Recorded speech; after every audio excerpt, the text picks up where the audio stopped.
حضرات صحابہ کرام نے بیماریوں کی حالت میں، حضرات صحابہ کرام نے جنگوں کے میدان میں، حضرات صحابہ کرام نے تندرستی کی حالت میں اسلام کو پکڑا، مضبوطی سے پکڑا اور اسلام کے پرچم کو سارے عالم میں لہرانے کی فکر کے کر نکل پڑے اور اسلام کے ڈنکے کو بجانا شروع کر دیا، توحید و رسالت کی سلام کو اونچا کرنا شروع کر دیا، اپنے کردار سے، اپنی تجارت سے، اپنے معاملات سے، اپنے اخلاق سے، اپنے لباس سے، اپنی آنکھوں سے، اپنے کانوں کے سننے کی سماعت سے حضرات صحابہ کرام نے انہیں اسلام کو سمجھایا، قرآن اور رسول اللہ صلی اللہ علیہ وسلم کی مقدس ذات کو سمجھایا۔ بازار میں دیکھنے والوں نے، محلہ میں دیکھنے والوں نے، راستے سے گزرنے والوں نے دیکھ کر یہ اعلان کر دیا، سبحان اللہ، جب غلاموں کا یہ عالم ہے ان کے آقا کا عالم ہوگا، جب غلاموں کا یہ کردار ہے ان کے آقا کا کیا کردار ہوگا،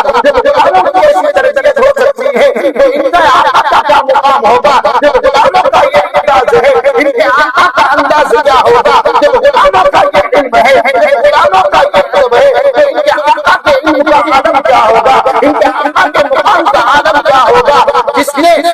مکے کی مبارک سرزمین پر ایسے ایسے لوگوں کو چمکایا جو آج آپ کے اور میرے سامنے قیامت کی صبح تک حضرات صحابہ کرام کی مقدس ذات، حضرات صحابہ کی مقدس تعلیمات، حضرات صحابہ کی مقدس قربانیاں چمکتی رہیں گی۔ جو آدمی ان کو چمکتے ستاروں پر بھونک گا وہ جہنمی ہو جائے گا۔ اس طرح ایک آدمی اپنی بیوی کو طلاق کے جملے استعمال کر کر اپنی بیوی کو نکاح سے ڈھکل دیتا ہے، وہ جو عورت ایک لمحہ پہلے، ایک منٹ پہلے، ایک سیکنڈ پہلے مجھ پر حلال تھی، میں نے طلاق کے الفاظ اپنے زبان پر لائے، اب تو میرے لیے وہ عورت حرام ہو چکی ہے۔ اب تک جو میرے لیے بیوی تھی، اب تک جس کو دیکھنا مجھے جائز تھا، اب تک جس کو چھونا مجھے جائز تھا، اب وہ بیوی حرام ہو گئی، اب اس کا چھونا مجھے ناجائز ہے، اس کے طرف محبت کی نگاہ دیکھنا ناجائز ہے۔ حضرات صحابہ کرام کے بارے میں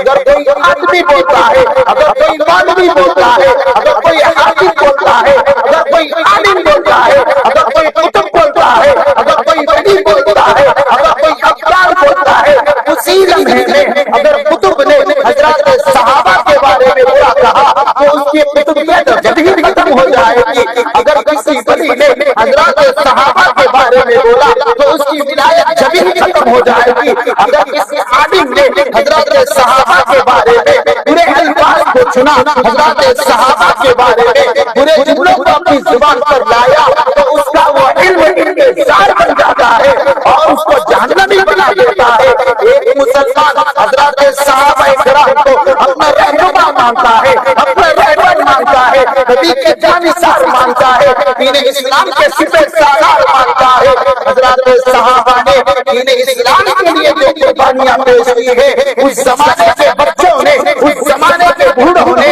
اس زمانے کی عورتوں نے دین اسلام کی حفاظت کے لیے، دین اسلام کی اشاعت کے لیے، اسلام کے ڈنڈے کو سارے عالم میں بجانے کے لیے اس زمانے میں جن ہستیوں نے جو قربانیاں پیش کی ہے، ساری کائنات کے لوگ مل کر وہ درجے کو ہرگز نہیں پہنچ سکتے۔ حضرات صحابہ کرام کے بارے میں بولا جا رہا ہے، وہ بولتے ہیں اسے علم نہ ہو، ایسے حضرات بھی حضرت علی معاویہ رضی اللہ تعالی عنہ کی مبارک ذات کے بارے میں بولتے ہیں جو صحابی رسول ہے، کاتب ولی ہے، جنتی انسان ہے، جنتی بشر ہے۔ صحابی رسول حضور اکرم صلی اللہ علیہ وسلم نے ارشاد فرمایا میرے صحابہ ستاروں کے مانند ہے